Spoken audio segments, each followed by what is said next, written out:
বাংলাতে লেখা আছে না ঘুরাইল বাংলাতে লেখা আছে সাদাবা এদিকে দেখাবেন একটু আমাদের দেখি গবর এদিকে একটু দেখেন এই যে সাদাবা বাংলাতে লেখা আছে তো দেশি বলে বিদেশি বলার দরকার নেই তো দেশি প্রোডাক্ট আপনি বিক্রি করেন আপনি কত রেট বিক্রি করবেন সেটাও আমরা বলছি না আপনি প্রফিটে আপনি বিক্রি করেন কিন্তু আপনি ভুল তথ্য দিয়ে নেন এগুলো কি বাংলাতে তো লেখা আছে স্যার হ্যাঁ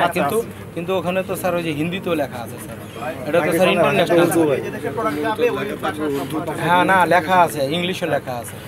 বললি হলো আপনার রেজিস্টার থাকবে না যে এত তারিখে পেলাম এত এই আইটেম আর বিক্রি হলো এতগুলো অবশ্যই 15 তারিখ মানে 10 দিনের ক্যাশ মেমোটা এখানে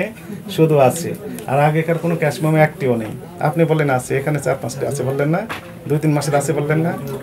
এখানে ভিতরে আমরা দেখলে বের করতে পারবো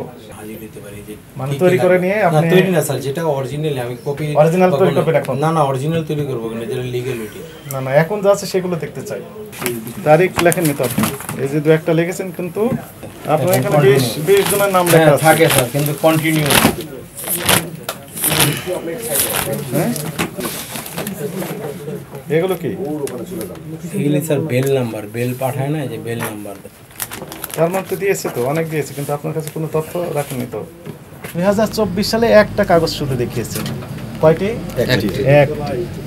স্যার আমার অপরাধ তো আমি দেখতেছি যে আমি শুধু মেমোটার ভিতরে যে অ্যাড্রেসটা ছিল না এটা কিন্তু আমি মাল আচ্ছা এই একটা করে ধরেন আচ্ছা মেমোর ভিতরে অ্যাড্রেস না দেওয়া এটা কি ধরনের অপরাধ ছোট অপরাধ না বড় অপরাধ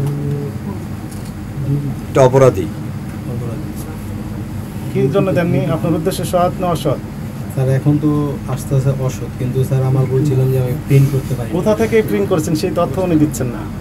আমরা তাকে জিজ্ঞেস করতাম যে ভুল করে হয়েছে না ইচ্ছাকৃত ভাবে করে নিয়েছেন এটা তো করছি সেই তথ্য ওনার কাছে নাই বলছে কার কাছে তৈরি করেছি তার কোনো নাম ঠিকানা নেই কিভাবে তৈরি করলেন এখানে এসে বলেছে ওনাকে ওয়ার্ক অর্ডার দিয়েছে তার কোনো ডকুমেন্ট নেই মুখে মুখে দিয়েছেন মুখে মুখে দিয়ে চলে গেছে এগুলো অ্যাকসেপ্টেবল হবে না ইতিমধ্যে উনি বলেছেন যে এটা বাদ দিয়ে আরো কয়েক মাসের ক্যাশ মেমো আছে তার কাছে এখন বলছেন নেই কোথায় আছে আগেকারগুলো বাসায় আছে আবার বলছেন কখনো বাসায় নেই